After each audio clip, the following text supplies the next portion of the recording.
Shalom Bapak Ibu Saudara yang dikasihi oleh Tuhan. Saya percaya kita semua adalah orang-orang yang dikasihi Tuhan, karena saya percaya waktu kita melihat tayangan ini, itu adalah sebuah maksud Tuhan supaya hidup kita dikuatkan oleh firman Tuhan.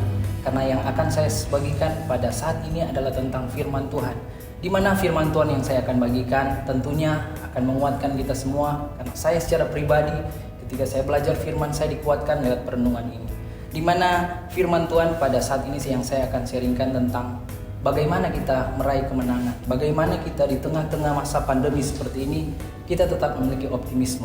Dan kita akan belajar dari sosok Alkitab yang bernama Daud. Dan saya akan ambil dari sebuah ayat dalam 1 Samuel 17 ayat 48. 1 Samuel 17 ayat 48, firman Tuhan berkata, ketika orang Filistin itu bergerak maju untuk menemui Daud, maka segeralah Daud berlari ke barisan musuh untuk menemui orang Filistin itu. Bapak Ibu Saudara, ini adalah sebuah cerita yang saya rasa semua kita pasti sangat memahami cerita ini, yaitu Daud melawan Goliat. Dan ayat yang saya sudah baru saja bacakan adalah ayat di mana peristiwa menjelang pertarungan ini terjadi.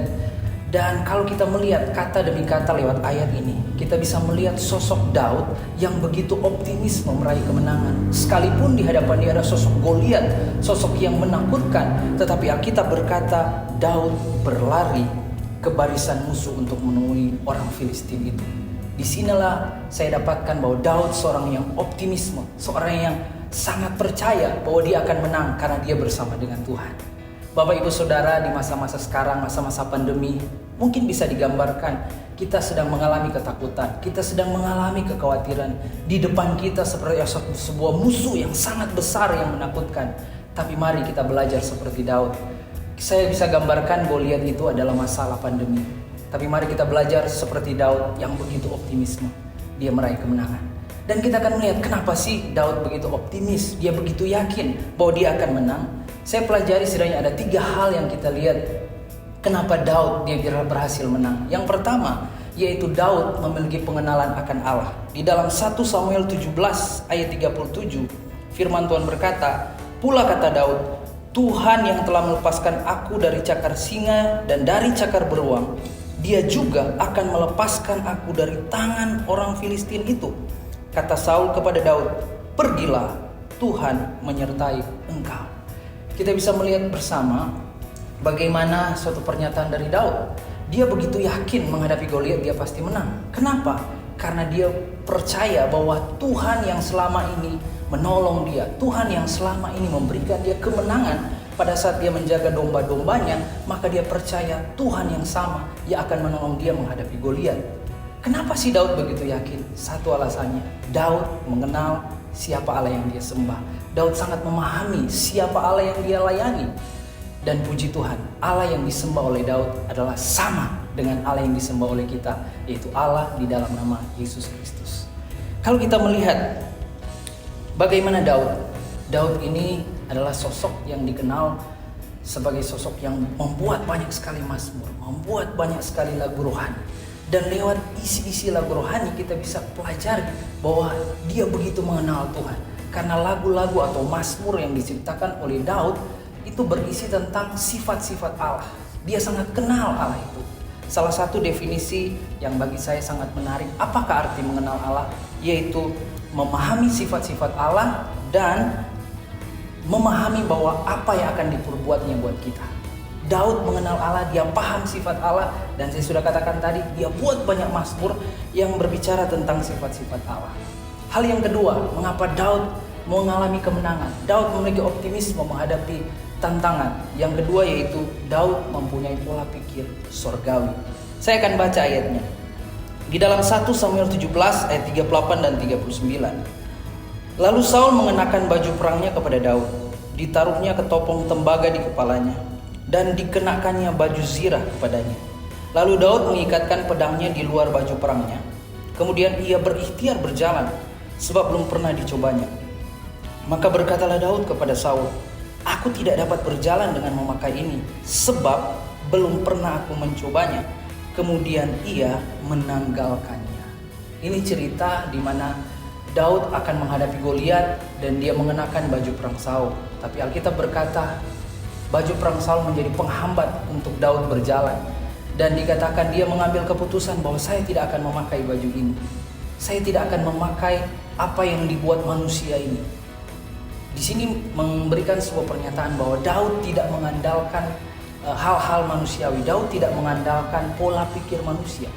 Kenapa? Kalau kita pelajari bersama, baju sirah adalah buatan manusia. Dan kalau umpama Daud memakai baju sirah yang dipakai oleh Saul, dan waktu itu Daud menang, maka akan ada banyak anggapan akan berkata bahwa Daud menang karena baju sirahnya Saul. Di situ kita bisa melihat bahwa Daud menang karena sisi manusia. Itu yang Daud tidak lakukan. Daud memilih untuk menggunakan pola pikir sorgawi. Dia menanggalkan segala hal-hal duniawi, yang dalam arti dia memakai pikirannya Tuhan. Dia tahu sebuah ayat yang berkata bahwa terkutuklah orang yang mengandalkan manusia, sebaliknya diberkati orang yang mengandalkan Allah. Itu merupakan sebuah pemikiran sorgawi, dan itu yang dibuat oleh Daud. Dia menanggalkan semua dan dia berjalan dengan imannya, dia berjalan dengan hikmat sorgawi, dan dia berhasil menang. Hal yang ketiga Bapak Ibu Saudara, untuk kita mengalami kemenangan, untuk kita tetap optimis di masa pandemi, yaitu kita harus menggunakan otoritas kuasa Allah. Saya akan bacakan ayatnya di 1 Samuel 17 ayat 45. Tetapi Daud berkata kepada orang Filistin itu, "Engkau mendatangi aku dengan pedang dan tombak dan lembing, tetapi aku mendatangi engkau dengan nama Tuhan semesta alam, Allah segala barisan Israel yang kau tantang itu." Di sini Daud menyatakan imannya atas otoritas kuasa Allah. Dia mendatangi Goliat, dia menghadapi musuh bukan berdasarkan hebatnya dia, tapi dia berkata berdasarkan nama Tuhan semesta alam. Apa artinya? Nama Tuhan memiliki kuasa otoritas. Oleh sebab itu waktu kita berdoa, kenapa selalu kita bilang dalam nama Yesus yang sakit sembuh, dalam nama Yesus yang lemah dikuatkan? Karena di dalam nama Yesus, nama Tuhan semesta alam, di situ ada otoritas Allah, di situ ada kuasa Allah yang kuasanya jauh lebih besar daripada kuasa manapun juga. Dan itu yang dilakukan oleh Daud. Sebab itu Bapak Ibu Saudara, mari kita belajar dari Daud. Semua kita mengalami dampak dari pandemi, tapi mari kita melangkah dengan iman seperti Daud. Dia menghadapi Goliat dengan dia berlari. Dia optimis, dia menang. Dan 3 hal yang saya sudah bagikan, dan mari kita praktekkan dalam kehidupan kita sehari-hari, yaitu mari kita memiliki pengenalan akan Allah. Kita terus belajar tentang Allah. Yang kedua, biarlah pikiran kita, hati kita selalu diisi dengan hal-hal surgawi, supaya pola pikir kita pola pikir surgawi. Mindset kita, keputusan yang kita ambil berdasarkan pola pikir surgawi. Dan hal yang ketiga, mari kita maju dengan otoritas kuasa Allah. Kita nggak bisa andalkan apapun, kemampuan kita manusia terbatas, tapi mari kita andalkan Tuhan, kita andalkan kuasa Tuhan. Amin. Mari kita satu dalam doa kita. Bapa di surga, terima kasih untuk renungan firman Tuhan pada saat ini. Kami merasa diberkati oleh Tuhan, dan kami minta Roh Kudus, biarlah firman yang kami dengar tidak lalu begitu saja, tapi benar-benar kami lakukan dalam kehidupan kami sehari-hari. Kami mau seperti Daud, yaitu kami memiliki pengenalan akan Allah, pola pikir surgawi menjadi bagian kami, dan kami berjalan bertindak dengan kuasa di dalam nama Tuhan. Terima kasih, kami bersyukur, kami percaya kami semua diberkati oleh Tuhan. Dalam nama Tuhan Yesus, haleluya. Amin. Tuhan Yesus memberkati Bapak Ibu Saudara.